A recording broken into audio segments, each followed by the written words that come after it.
Hello guys, this is the BTC Quest, the real Bitcoin multiplier. By the way, ako po si Coach Nelson.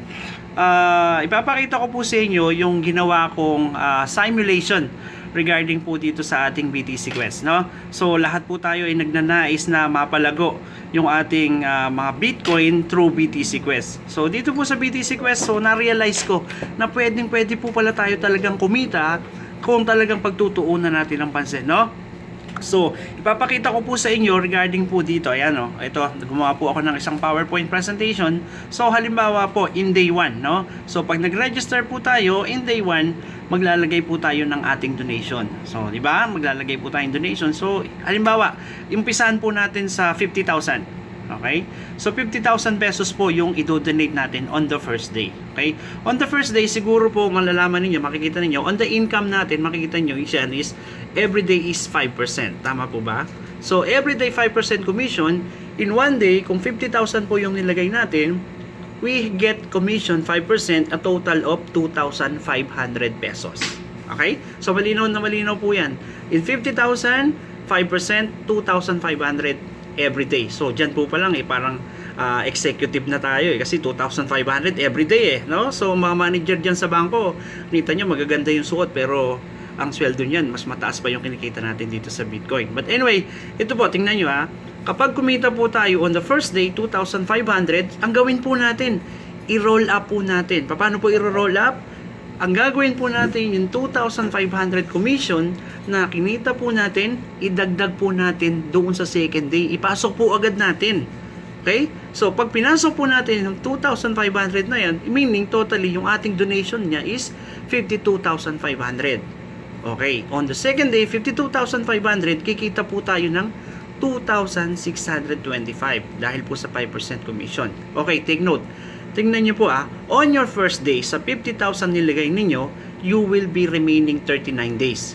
And then, on the second day ninyo, pinasok nyo po ulit yung 2,500, dinagdag nyo sa 50,000, you will have another 40 days. So, ibig sabihin, dalawa po yung tumatakbo sa inyo. Di ba ba?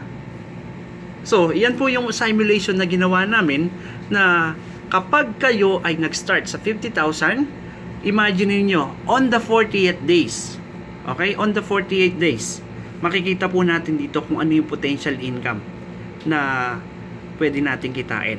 Imagine, 50,000 pesos on your 40th day. Kung tuloy-tuloy lang po ito tuloy-tuloy po yung ating top up. 301,999 pesos. Imagine guys, wala tayong gagawin dito, pero ito yung kikitain natin. 301,999 in topping up lang po no? So siguro mag-iisip kayo, ang mahal naman yan kasi 50,000 pesos 'di ba? So ngayon, gawin po natin makatotohanan no, yung affordable po para sa atin. Hindi na po mahirap sa atin kung tayo magdo-donate. So halimbawa po, gawin po natin 10,000 pesos. Okay? So pag ito po ginawa nating 10,000 pesos, same scenario po, we have a 5% daily income, no? So gawin po nating 10,000, no? Halimbawa 10,000. So ating pong daily income is 500 pesos. From 10,000 pesos donation on the first day, the following day after 24 hours na na-activate yan, kikita na po agad tayo ng 500 pesos. So sa 500 pesos po, ano po yung mangyayari? So ang gawin natin, i-top up po ulit natin. On the second day, i-top up po natin yung 500 pesos. So totally, every day, ang kikitain po natin is 525 pesos. Okay, sa 525 pesos na kinita mo on your second day, i-top up nyo po ulit on the third day. Pasok po ulit. Ang magiging inyong daily commission is 5%. In third day, meron ka ng 551 pesos. Okay? If ever, on the 7th day, okay? On the 7th day, yung lahat po ng commission ninyo, itin-up ninyo for the 7th day, ang magiging monthly, daily basis po natin is 670.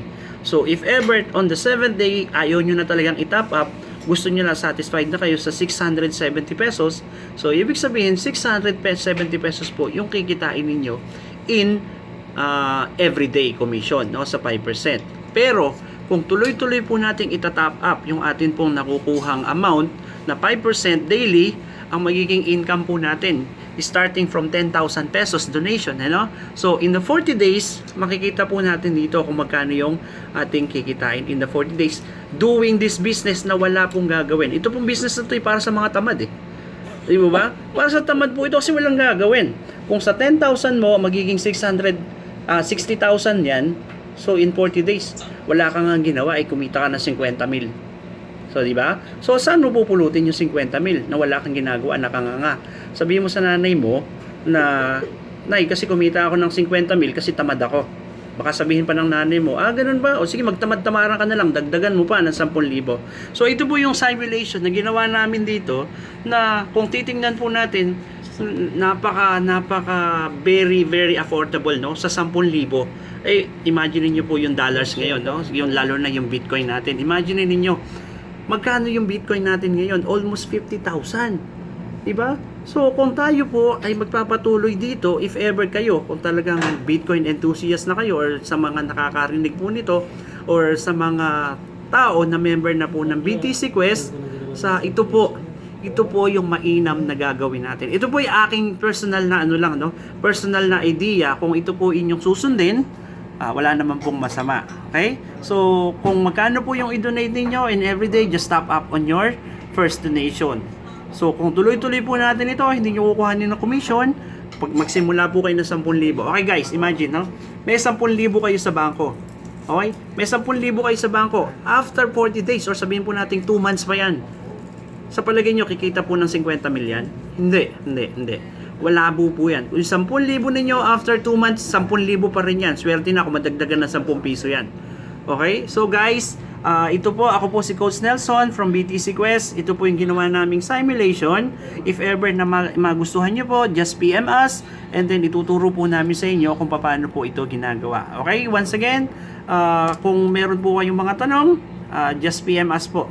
Meron po tayong mga following GCs na nandyan. Okay? So, yun lang po. Basta magtulungan lang po tayo and ipalagana po natin si BTC Quest, lalo na po doon sa mga taong na nasiraan ng buhay, no? Pagdating sa Bitcoin. So, once again po, Happy New Year at magtulungan po tayong lahat. Maraming salamat po.